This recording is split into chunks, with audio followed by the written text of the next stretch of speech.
For 6 months, Kora Daniels scrubbed the ivory halls of an estate that refused to acknowledge her humanity, enduring a woman, Kang Soo-Jin, who treated psychological cruelty like a high-stakes sport. Kora kept her head down so perfectly that the entire Kang family forgot she had a voice. That was their first mistake. Sujin handed her a gala invitation as a cruel punchline, fully expecting a broken maid to show up in a tattered uniform for the amusement of the elite. Instead, that joke triggered the one thing Sujin's brother, the most feared mafia boss in the city, had been quietly, patiently, and devastatingly waiting for Kora to do. By the time Kora walked through those mahogany ballroom doors in a gown threaded with $5 million worth of rare black diamonds, it wasn't a social debut, it was an execution. And Sujin was the only one in the room who didn't know her reign was over yet.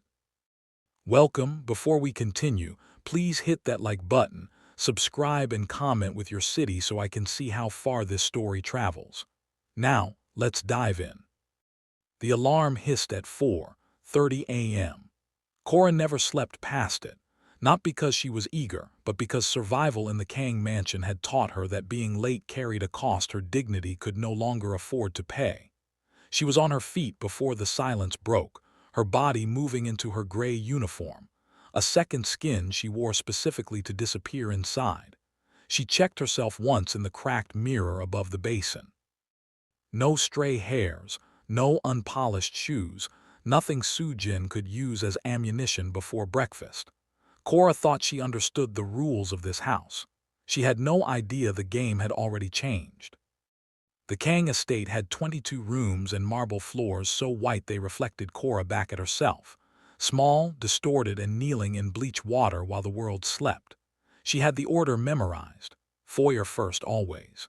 Sujin descended the grand staircase at 8:00 sharp, and she expected the floors to be mirrors for her ego. Kora moved like a ghost, invisible not just to the family, but almost to herself.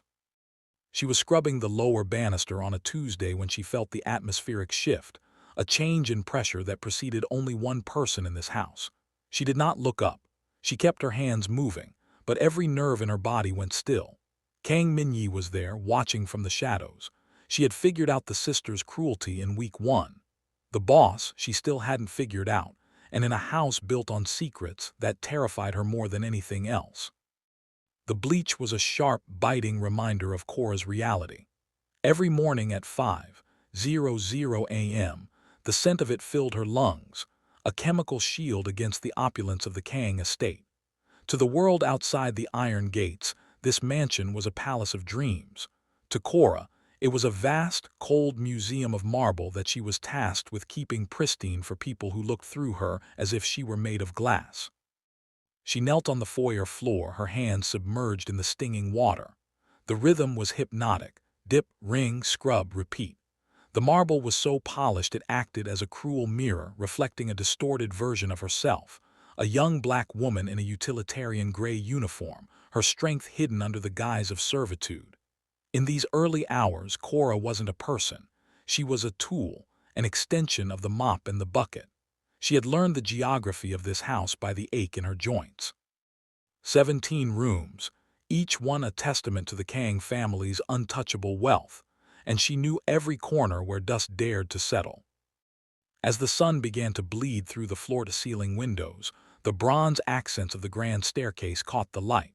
They glowed with a predatory warmth, mocking the cold water in Kora's bucket. This was the transition hour, the moment when the ghost of the house had to ensure her invisibility was absolute. In the Kang household, the greatest sin a servant could commit was being noticed. To be seen was to be corrected. To be heard was to be dismissed.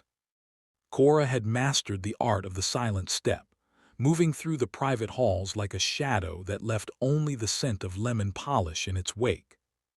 By 7:30 a.m., the house began to breathe. The muffled sounds of the elite waking up, the chime of a designer watch, the rustle of silk sheets signaled the end of Kora's peace. She moved to the sitting room, buffing the mahogany tables until they shone. Her bronze skin, radiant even in the dim morning light, was the only thing in the room that didn't belong to the Kangs, and she guarded her dignity like a hidden blade. She never slumped. Even while scrubbing the baseboards, her back remained straight, her chin held with a quiet, internal defiance that no amount of labor could break. She was an expert at reading the atmospheric pressure of the mansion. She knew when Kang Soo-Jin was in a foul mood by the sharp click of her heels on the upper floor, a sound that sent the other staff scattering. But Kora simply tightened her grip on her cloth and kept working. She had become a master of the gaze-to-floor technique, a survival mechanism that allowed her to observe everything while appearing to see nothing. She saw the way the guests looked past her as if she were furniture. She saw the discarded luxury, the half-eaten caviar, the crumpled $100 bills left on side tables, and she saw the deep, hollow loneliness that seemed to haunt the very corridors she cleaned. In this house, wealth was a loud, demanding god, and Kora was its silent, bronze sacrifice. She was the invisible foundation upon which their perfection rested, a woman of granite endurance who understood a truth they never would, that the floor she knelt upon was the only thing in this house that was truly solid. The air in the sun-drenched breakfast nook felt heavy, thick with the scent of expensive jasmine tea and the even sharper scent of malice.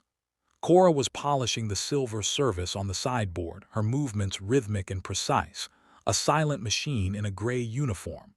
Across the room, Kang Soo-Jin sat like a bored predator, her silk robe trailing over the chair like a spill of blood.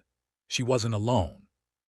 3 of her closest friends, women with faces tightened by surgery and hearts hardened by inheritance, leaned in, their laughter like the shattering of thin glass. Kora felt their eyes on her back long before Sujin spoke. It was a familiar heat, the kind that preceded a fresh humiliation. Sujin reached into her designer clutch and pulled out a heavy, gold-embossed card, the Grand Obsidian Gala invitation. Even from across the room, the gold foil caught the light, a shimmering passport to a world Kora was only meant to clean. "Kora," Sujin called out, her voice dripping with a mock sweetness that made the hair on Kora's neck stand up. Kora paused, set down the polishing cloth, and turned with the practiced, neutral expression she used as armor. She didn't walk, she drifted, stopping exactly 3 feet from the table. She didn't bow, but she didn't stare. She simply waited.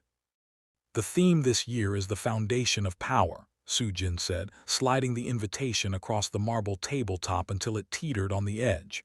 Her friends giggled behind their manicured hands. "And I thought, who represents the foundation of this house more than you? You're so diligent, so invisible, it's almost a talent." Sujin leaned forward, her eyes gleaming with a cruel, frantic light. "I'm inviting you, as my personal guest. I want everyone to see the diversity the Kang family supports. Don't worry about a dress, come as you are. In fact, wear that uniform. It's so authentic. It'll be the talk of the night."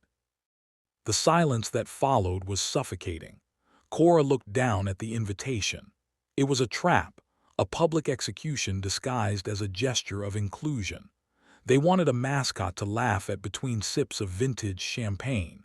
They wanted to see her small and out of place, a dark smudge on their pristine white event. "Well," Sujin prodded, her smile sharpening, "aren't you going to thank me? It's a $5,000 ticket.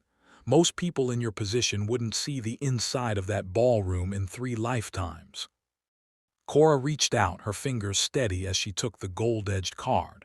She could feel the weight of it, the literal weight of the paper and the metaphorical weight of the insult. She looked Sujin directly in the eye, a breach of the unspoken rules that caused the other women to gasp. In that moment, Kora didn't look like a maid. She looked like a judge. "I understand perfectly, Miss Kang," Kora said, her voice low and resonant, vibrating with a dignity that seemed to fill the room. "I will be there." As she turned to leave, the laughter erupted behind her, loud and unrestrained. Sujin was already whispering to her friends about how hilarious it would be to see Kora standing next to the buffet in her apron. Kora didn't flinch. She tucked the invitation into her apron pocket, the gold foil pressing against her hip like a cold, sharp promise. The joke had been cast, but as Kora walked back to her bucket of bleach, she knew something Sujin didn't. A foundation doesn't just hold a house up, it can also be the thing that buries it. The laughter from the breakfast nook followed Kora down the hall, a sharp, jagged sound that she let slide off her shoulders like rain. She didn't head back to the kitchen immediately. Instead, she returned to the grand foyer, where the shadow of the morning sun stretched long and thin across the marble she had spent hours perfecting. She knelt again, not out of submission, but to retrieve a stray polishing cloth she had left behind.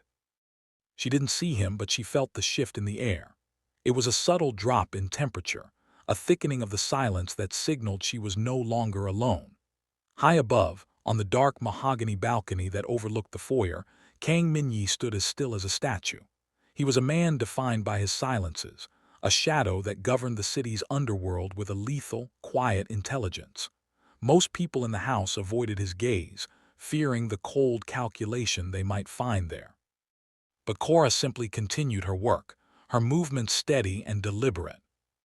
From his vantage point, Min-yi watched her.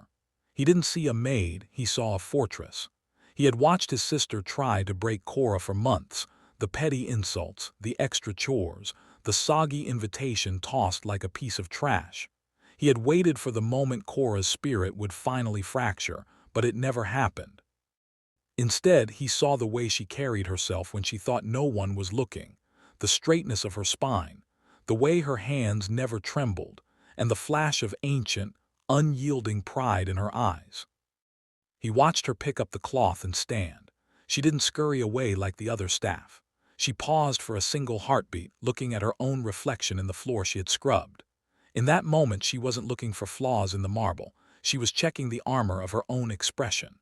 Min-yi leaned slightly forward, his hand gripping the cold bronze railing.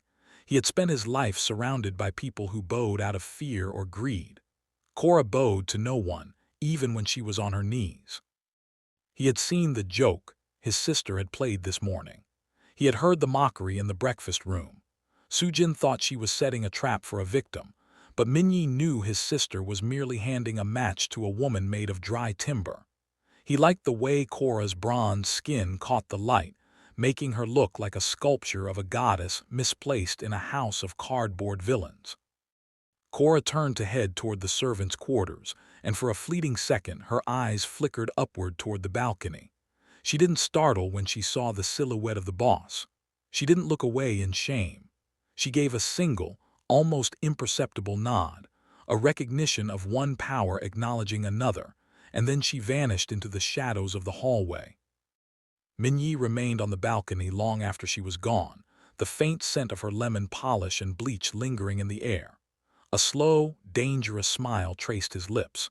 His sister wanted a comedy for the gala, but Min-yi was already beginning to draft a tragedy. He stepped back into the darkness of his office, his mind moving toward the safe in his wall. He knew exactly what Kora needed to survive the night, and he knew exactly how much it would cost to turn a maid into a queen. The knock at the service entrance was sharp and rhythmic, a sound that didn't belong in the damp, quiet alley behind the kitchen. Kora was mid-stride, carrying a tray of tarnished silver, when the heavy steel door groaned open. She expected a delivery of overpriced organic produce or perhaps a courier with Sujin's latest impulse buy. Instead, she found a man who looked like he had been cut from a piece of obsidian. He was dressed in a charcoal suit so sharp it could draw blood, carrying a leather case embossed with a crest Kora recognized from the glossy magazines she found in the recycling. The mark of a designer who only dressed heads of state and the women who owned them. "You're at the wrong door," Kora said, her voice steady despite the confusion. "The main entrance is around the east wing. This is for staff." The man didn't move. He adjusted a pair of silver-rimmed spectacles and looked at Kora, not with the dismissive gaze of the Kang family, but with the clinical, intense scrutiny of a diamond cutter evaluating a raw stone. "I am never at the wrong door," he replied, his voice a low, melodic baritone.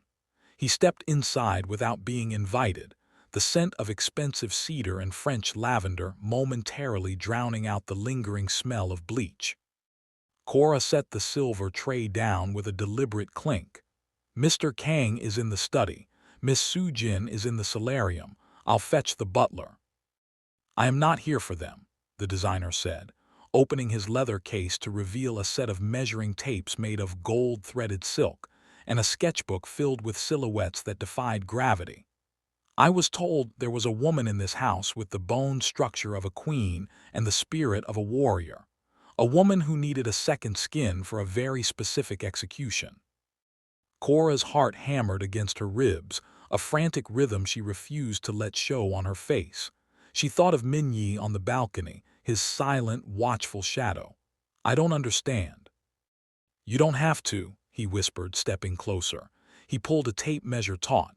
"I have been paid a fortune to ensure that when you walk into that ballroom the world stops spinning. Now stand straight, shoulders back. Do not hide your height from me, Kora. We are going to build something that reflects exactly who you are when you think no one is watching." As he worked, moving with the speed of a man who dealt in seconds and centimeters, Kora felt a strange, terrifying shift. For years, she had been measured by how much she could clean, how fast she could disappear, and how little space she could occupy. Now she was being measured for her impact. The designer's hands never touched her, yet the air between them was electric with the weight of the secret they were constructing. He didn't ask her for her preferences. He simply looked at the bronze of her skin and the proud coil of her hair, nodding to himself as he sketched. "The sister wants a joke," the designer muttered, more to himself than to her, as he packed his kit 3 minutes later. "But the brother, he wants a revolution." He turned back at the door, his eyes glinting with a professional, cold delight. "See you at the gala, Kora. Try not to break too many hearts. We need them beating so they can feel the shock." The night before the gala, the Kang mansion was abnormally still, as if the house itself were holding its breath before a storm. Kora returned to her cramped quarters in the servants' wing, her muscles aching from a double shift of polishing the grand foyer's marble for the arrival of the city's most dangerous dignitaries. She expected to find her narrow bed empty, and the air smelling of the laundry soap she used to scrub her gray uniforms. Instead, the small room was filled with a scent that didn't belong to a maid: the intoxicating, dark aroma of midnight jasmine and expensive leather. Resting on her thin mattress was a black velvet box, so large it nearly touched the edges of the bed. Beside it lay a small, handwritten note on heavy cream cardstock. The ink was dark and the handwriting was a series of sharp, authoritative slashes. It didn't say please, it simply said, "The foundation of this house is shifting. Wear the truth tomorrow." There was no signature, but Kora didn't need one. She could almost feel Min-yi's presence in the room, the same weight of the atmosphere that preceded him in the hallways. With hands that remained steady despite the thunder in her chest, Kora lifted the lid. For a moment she thought the box was empty, filled only with darkness. Then the moonlight from the small, high window caught the fabric, and the room ignited. It wasn't just a dress, it was a weapon. The fabric was a midnight black silk, so deep it seemed to absorb the shadows around it, but woven into every inch were thousands of tiny, raw black diamonds. They didn't sparkle with the cheap, bright light of white crystals. They shimmered with a dangerous, oily brilliance, like stars trapped in deep water. As Kora lifted the gown, the weight of it surprised her. $5 million of cold, hard history resting against her callous palms. She realized then that this wasn't just a gift to save her from Sujin's mockery. This was a coronation. Min-yi hadn't just bought her a dress, he had bought her an identity, by providing her with the Kang family's most guarded gems. He was signaling to the entire underworld that she was no longer a ghost in the halls. She was the centerpiece of his empire. Kora looked at her reflection in the small, cracked mirror above her wash basin. For the first time, she didn't look at the gray collar of her uniform. She looked at her eyes, seeing the fire that Min-yi must have seen from the balcony. The sister had invited a maid to be a punchline, but the brother had chosen a queen to start a revolution. Kora draped the heavy silk over the chair, the black diamonds catching the moonlight, and for the first time in 6 months, she didn't set her alarm for 4:30 a.m. She wouldn't be scrubbing floors tomorrow. She would be walking on them. The bathroom in the servants' quarters was cramped, lit by a single flickering bulb that cast long, amber shadows against the peeling wallpaper. On the small wooden vanity sat a collection of jars that didn't belong in a maid's room: organic shea butter, cold-pressed oils, and a wide-toothed sandalwood comb. For 6 months, Kora had tightly braided her hair, pinning it back into a severe, anonymous bun that hid her identity and satisfied Sujin's demand for a clean, professional look. But tonight the bun was gone. Kora worked with a rhythmic, ancestral patience. She untwisted the braids she had set the night before, her fingers moving through the dense obsidian coils. As the hair expanded, it seemed to reclaim the space she had been forced to give up in this house. This wasn't just a hairstyle, it was a reclamation of her heritage. The elite women at the gala would arrive with chemically straightened tresses or expensive silken extensions, all mimicking a singular, narrow standard of beauty. Kora chose the opposite. She chose the volume of the clouds and the strength of the earth. She picked up the sandalwood comb, gently lifting the roots until her hair formed a magnificent, voluminous halo, a natural crown that framed her high cheekbones and deepened the intensity of her dark eyes. The texture was rich and unapologetic, catching the dim light like velvet. In a room full of people who spent millions to look like everyone else, her afro would be a defiant statement of individuality. It was the art of the afro, a silent declaration that she was not there to blend in or to be a polished version of what they expected. She leaned into the mirror, applying a rich, dark burgundy stain to her lips. The contrast against her glowing bronze skin was striking. Every choice was deliberate. Sujin wanted a maid in a tattered uniform. Kora was giving them a goddess in diamonds. She looked at her reflection, not with the hollow gaze of a servant checking for stray hairs, but with the searing clarity of a woman who had finally decided to be seen. The halo of her hair stood in perfect, defiant proportion to the heavy black diamond gown draped over the chair behind her. The polished look of the elites was fragile, built on artifice and insecurity. Kora's look was built on granite and grace. She was no longer hiding the features that made her different to make the Kangs feel comfortable. Tonight, her hair would be the first thing they saw, a crown of natural glory that signaled the end of her invisibility. She set the comb down, the click of wood against tile sounding like the closing of a cell door she had finally walked out of. The maid was gone. The queen was ready. In the master suite of the Kang mansion, the air was thick with the scent of aerosol hairspray and expensive desperation. Sujin stood before her three-way mirror, a vision in blood-red silk, but her reflection seemed pale compared to the heat of her own malice. She wasn't just preparing for a gala, she was preparing for a kill. She had spent the last hour meticulously coordinating with the head of the catering staff, a man whose gambling debts she had quietly settled weeks ago. The plan was as simple as it was devastating. At the precise moment Kora entered the ballroom, likely in her gray polyester uniform or some pathetic thrift store attempt at formal wear, a waiter would be positioned directly in her path. He would carry a tray of the most expensive, staining vintage Bordeaux in the cellar.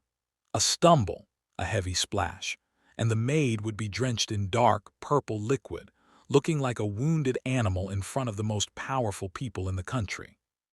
The laughter wouldn't just be social, it would be a permanent stain on Kora's soul. Sujin checked the clasp of her ruby necklace, her eyes narrowed and cold.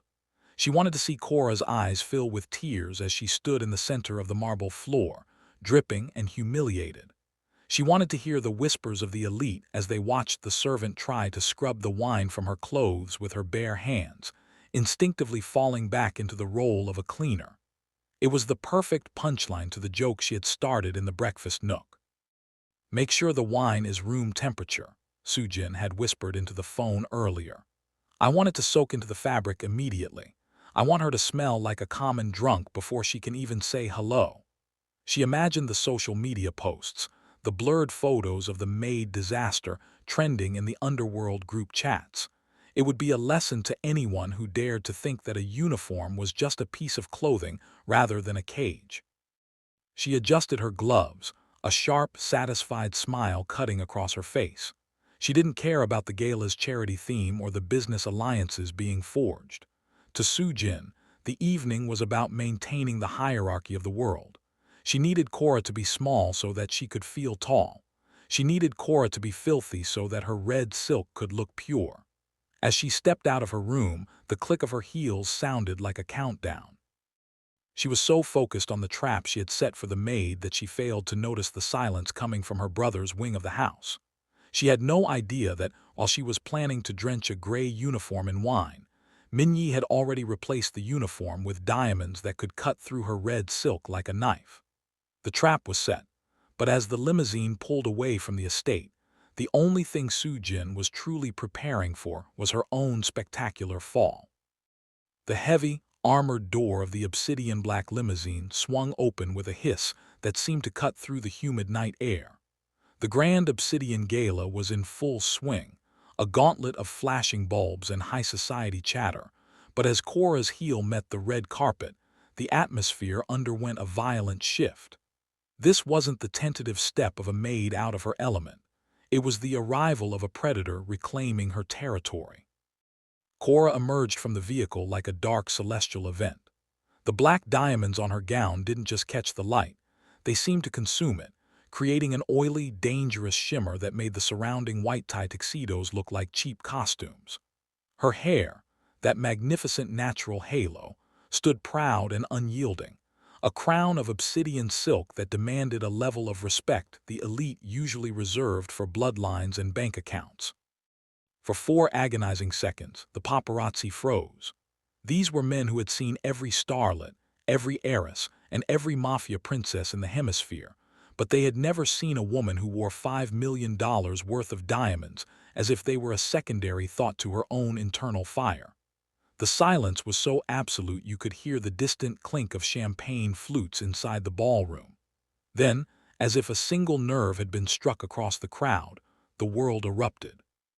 The camera shutters became a deafening mechanical roar, the flashes creating a strobe light effect that turned Kora's slow, deliberate movements into a cinematic montage.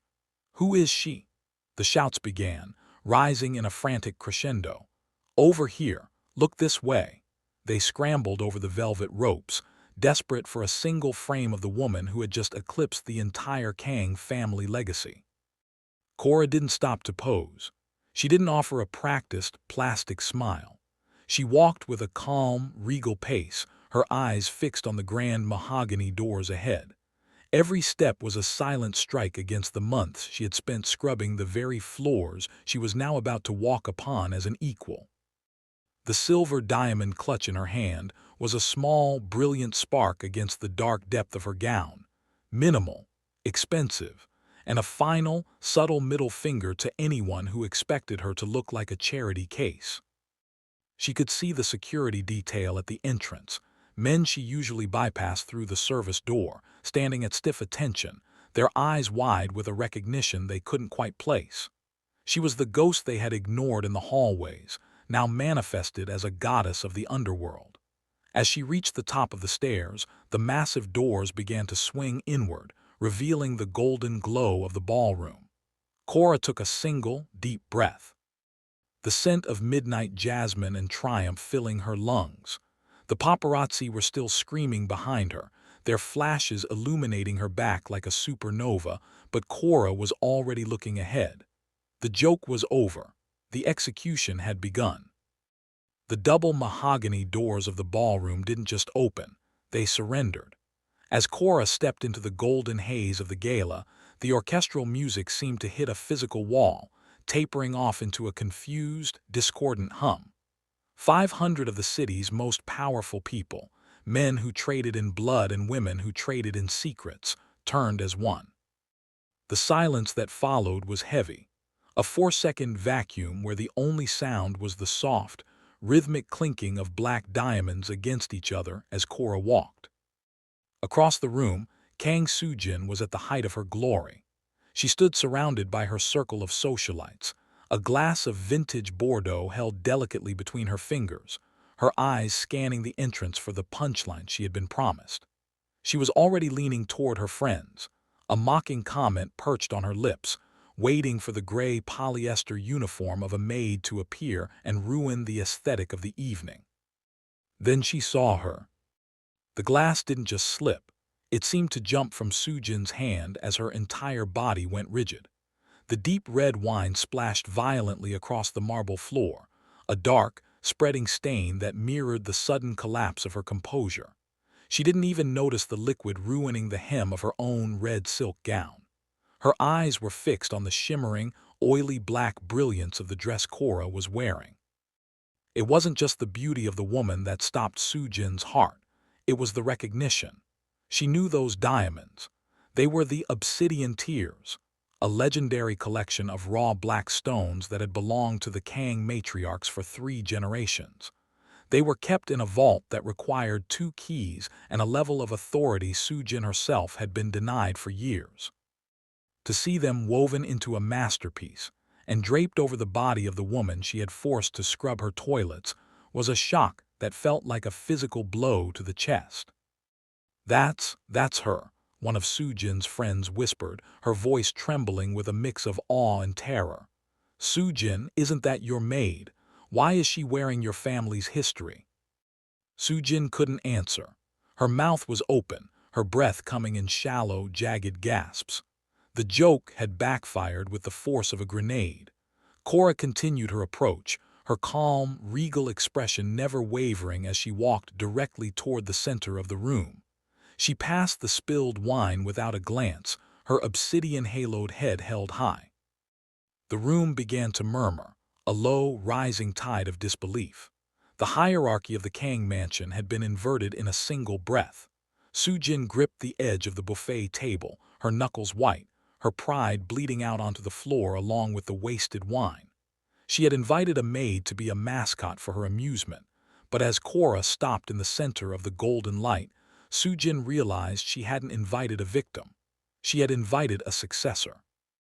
The black diamonds mocked her, drinking in the light of the chandeliers, and for the first time in her life, the Mafia Boss's sister felt truly, utterly small. The silence in the ballroom didn't last. It was punctured by a sharp, hysterical sound, a laugh that carried no joy, only the jagged edges of a mental collapse. Sujin stepped forward, her red silk gown trailing through the dark puddle of wasted wine, her face contorted into a mask of pure, unadulterated rage. She pointed a trembling, manicured finger at Kora, her voice tearing through the golden air like a serrated blade. "Security, get her out of here," Sujin shrieked, her voice cracking as it reached the high, vaulted ceilings. "The maid, she's a thief. She's wearing the Obsidian Tears. Look at her. She's wearing a $5 million heirloom she stole from my family's vault." The murmurs of the elite guests rose in a chaotic tide. Heads turned, eyes narrowing as they looked from the shimmering, regal woman in the center of the floor to the red-faced socialite losing her grip on reality. 2 massive security guards, men Kora had sidestepped in the hallways for months, hesitated. They looked at Kora's calm, unmoving silhouette and then at the black diamonds that seemed to pulse with a light of their own. They didn't see a thief. They saw a presence that commanded the room more effectively than the woman paying their checks. "Don't just stand there," Sujin lunged toward Kora, her eyes wide and bloodshot. "I invited her as a joke, a mascot. I handed her an invitation so we could laugh at her, and she broke into my brother's private safe to pull off this stunt. Call the police. I want her in handcuffs. I want her back in the gutter where she belongs." Sujin reached out, her fingers clawing toward the delicate silk of Kora's shoulder, intending to rip the diamonds from her skin. But Kora didn't flinch. She didn't move an inch. She stood like an ancient bronze statue, her eyes fixed on Sujin with a pity so profound it was more insulting than a slap. "The joke is over, Sujin," Kora said, her voice low and resonant, carrying to the furthest corners of the room despite the noise. "You didn't invite a thief. You invited a witness, and everyone in this room is finally seeing exactly who you are." The sister let out a strangled cry, her pride shattered. She turned to the crowd, her chest heaving. "She's lying. She's a servant. She scrubs my floors. Look at her skin. She doesn't belong here. How can you even stand to look at her?" The room went cold. The socialites shifted uncomfortably. The blatant, ugly nature of Sujin's elitism finally stripped of its glamour. Sujin grabbed a heavy crystal glass from a passing waiter's tray, her knuckles white. "I will tear that dress off her myself if I have to." She moved to strike, the glass raised like a weapon, but the air in the room suddenly changed. A heavy, familiar pressure settled over the ballroom, a weight that made the security guards snap to attention and the guests part like the Red Sea. From the shadows of the grand staircase, a slow, rhythmic clapping echoed, a sound of dark, appreciative amusement. The boss had finally arrived.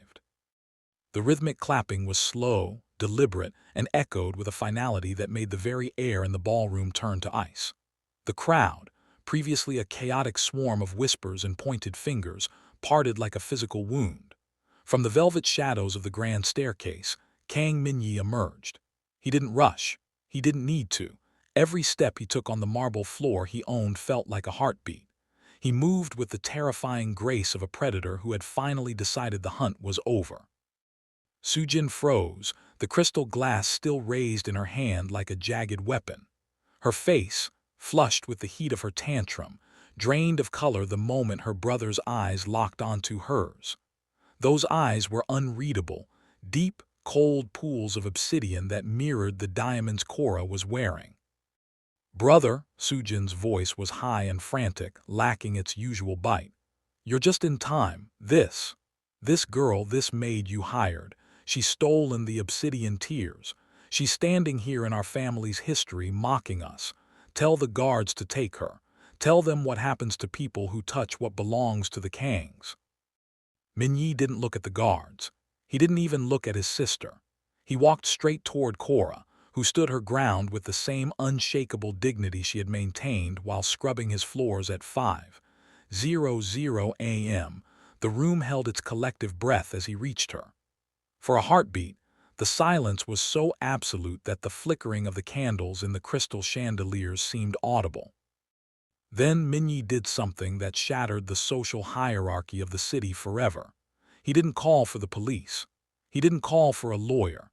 Instead, he reached out, his hand steady and large, and placed it firmly around Kora's waist. It wasn't a gesture of ownership. It was a public declaration of partnership. The dark fabric of his tailored suit pressed against the shimmering black diamonds of her gown, the two of them creating a singular, unbreakable silhouette of power in the center of the golden light. "The only thing being mocked tonight, Sujin," Min-yi said, his voice a low, gravelly rumble that carried to the furthest corners of the room, "is your perception of who belongs in this house." He turned Kora slightly toward him, his gaze softening for a fraction of a second, a look of genuine respect that Kora met with a steady, knowing nod. "I didn't just hire a maid 6 months ago," Min-yi continued, his eyes finally swinging back to his sister with a lethal sharpness. "I invited a witness to see if anyone in my bloodline was worthy of the legacy we carry.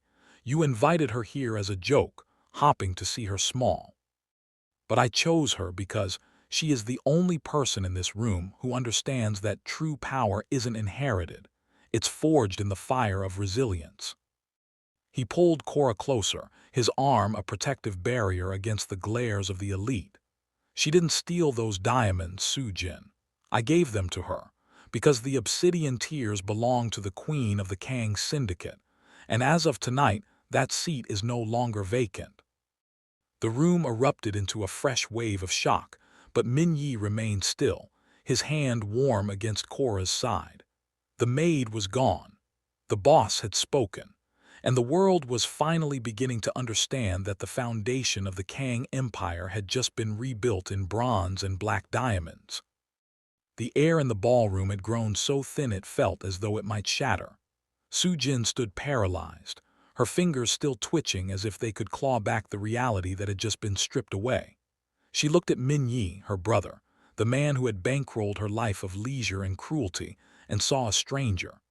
The cold, calculating mafia boss was gone. In his place stood a sovereign protecting his most valuable asset. Minyi's hand remained firm on Kora's waist, an anchor of solid gold and dark intent. He turned his gaze slowly back to the crowd, his voice dropping an octave, becoming the low, terrifying rumble that preceded a syndicate purge. "My sister has spent the evening telling you all a story," he said, the words cutting through the residual whispers like a blade. "She told you Kora was a mascot. She told you she was a joke. She even told you these diamonds were stolen." He paused, a ghost of a smile touching his lips, one that didn't reach his eyes. "The truth is much simpler and much more expensive. For 30 years, the obsidian tears have sat in a vault, waiting for a woman with a spine strong enough to carry their weight. Sujin, you asked for them on your 21st birthday, and I told you no. You asked for them when you got engaged, and I told you no again. You thought it was because I didn't love you." Minyi stepped closer to his sister, pulling Kora with him, forcing Sujin to look up at the woman she had spent months trying to erase. "It was because you were never the future of this family. You were merely a placeholder." He reached out and adjusted the lapel of his suit, his movements calm and terrifyingly precise. "I commissioned this dress 5 weeks ago. I chose the diamonds, I chose the designer, and I chose the woman who would wear them. This wasn't a gift for a sister who treats people like toys. This was a gift for the woman who will stand beside me as we lead this city."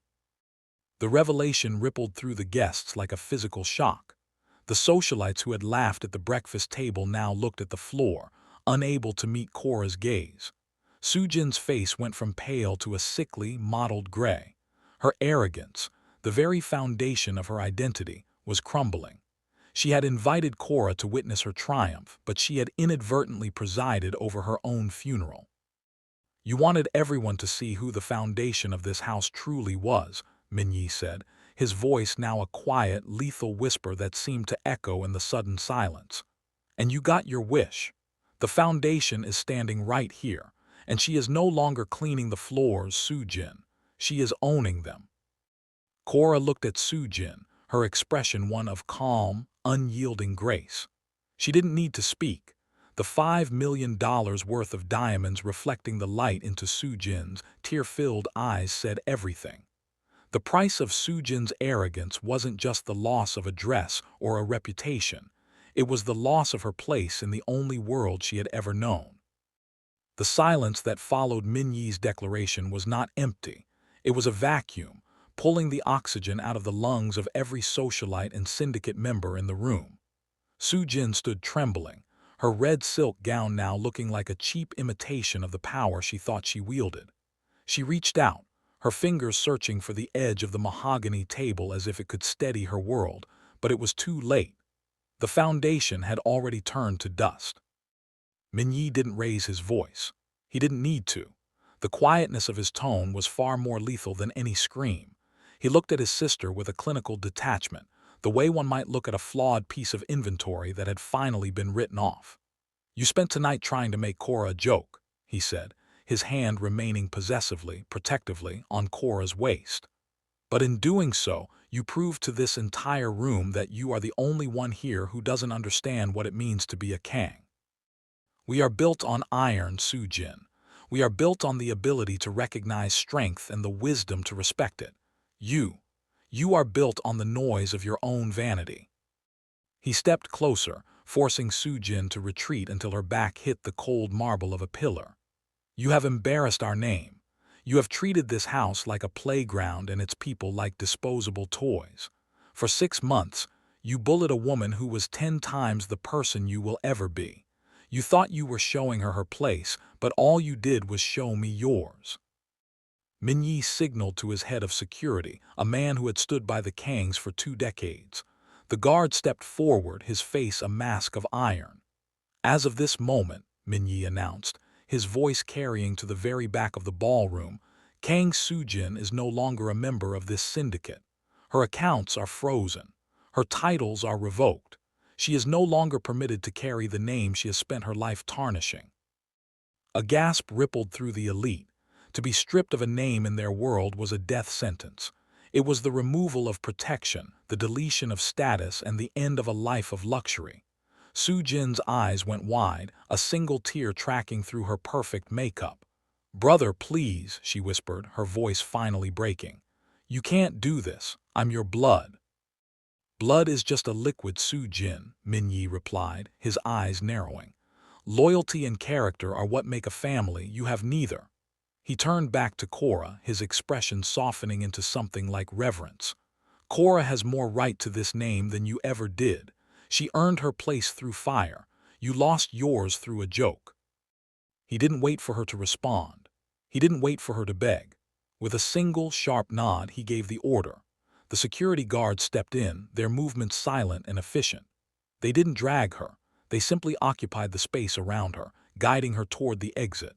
The same service entrance Kora had used every morning at 5:00 a.m. The socialites who had laughed with her just an hour ago turned their backs, their faces suddenly masks of indifference.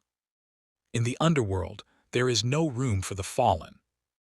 Minyi turned his back on his sister's retreating form, refocusing his entire world on Kora. The purge was complete. The house was clean. And for the first time in history, the Kang Empire had a queen who knew exactly how much it cost to keep the floors shining. The orchestra, sensing the definitive shift in the room's gravity, transitioned into a slow, haunting waltz that seemed to pull the golden light of the chandeliers toward the center of the floor.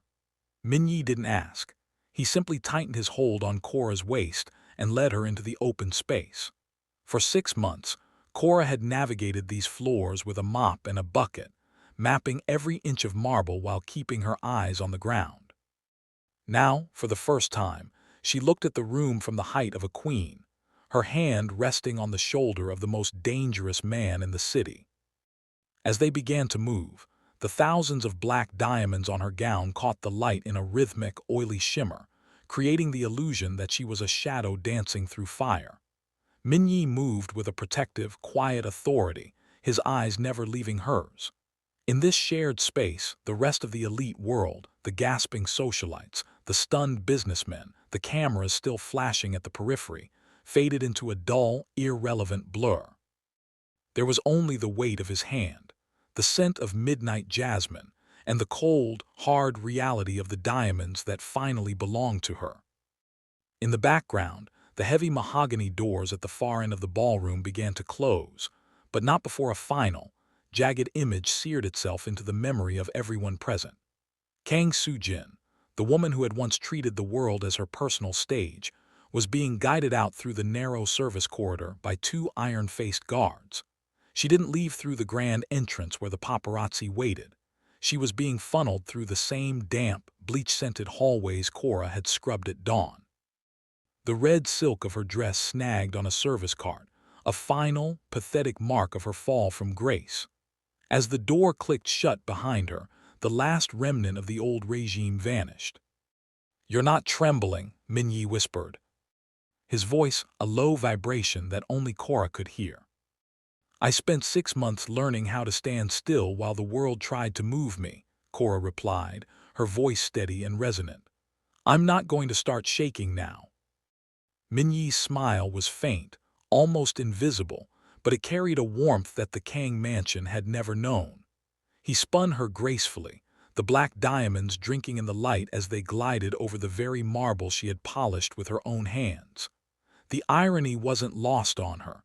The floor was perfect because she had made it so, and now it was serving her. The dance wasn't just a performance, it was a seal. By the time the final note of the waltz faded into the high, vaulted ceiling, the transition was absolute. The guests stood in a silence that was no longer shocked but reverent. In the servants' quarters, a gray uniform still hung on the back of a wooden chair, a ghost of a life that Kora Daniels would never lead again. She had walked into the mansion as a maid, but as the music stopped and Minyi bowed to her in front of the entire underworld, she stood as the new heart of the Kang Syndicate. The game was over, and the queen had taken the board. If you enjoyed Kora's breathtaking rise from the shadows to the throne, don't let the fire end here. Like this video to celebrate her justice. Subscribe for more elite revenge stories and comment Black Diamond if you saw that twist coming. Share this with a friend who loves a powerful comeback. The Kang Syndicate is just getting started.